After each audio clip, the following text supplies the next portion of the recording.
بسم اللہ الرحمن الرحیم۔ السلام علیکم۔ فقیہ رحمۃ اللہ علیہ فرماتے ہیں، حدیث میں غریبوں کی 5 خصوصیات بیان کی گئی ہیں۔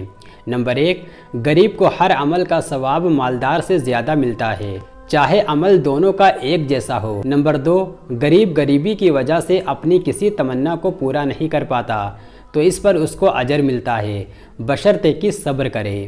نمبر 3، غریب جنت میں مالدار سے پہلے جائیں گے، چاہے عمل میں دونوں برابر ہوں۔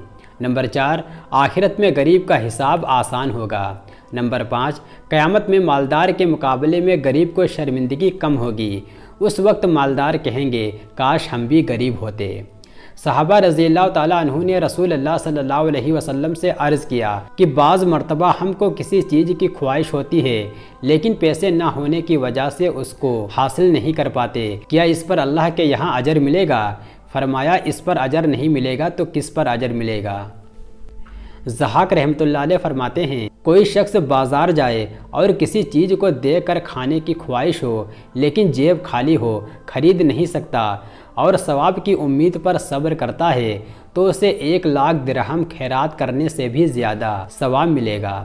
کسی عقل مند کا قول ہے، جس آدمی کے اندر 4 باتیں ہوں گی وہ تمام بھلائیوں سے محروم رہے گا۔ نمبر 1، اپنے ماتحت پر ظلم و زیادتی کرنے والا۔ نمبر 2، والدین کا نافرمان۔ نمبر 3، غریب کو حقیر جاننے والا۔ نمبر 4، مسکین کو عار دلانے والا۔ حضرت ابو سعید خدری رضی اللہ تعالیٰ عنہ نے فرمایا، خبردار فکر و فاقہ کی وجہ سے حرام مال کی جانب ہرگز مائل نہ ہونا۔ میں نے جناب رسول اللہ صلی اللہ علیہ وسلم کو یہ دعا مانگتے دیکھا ہے، یا اللہ مجھے فکر کی حالت میں موت دینا اور میرا حشر فقیروں کے ساتھ کرنا۔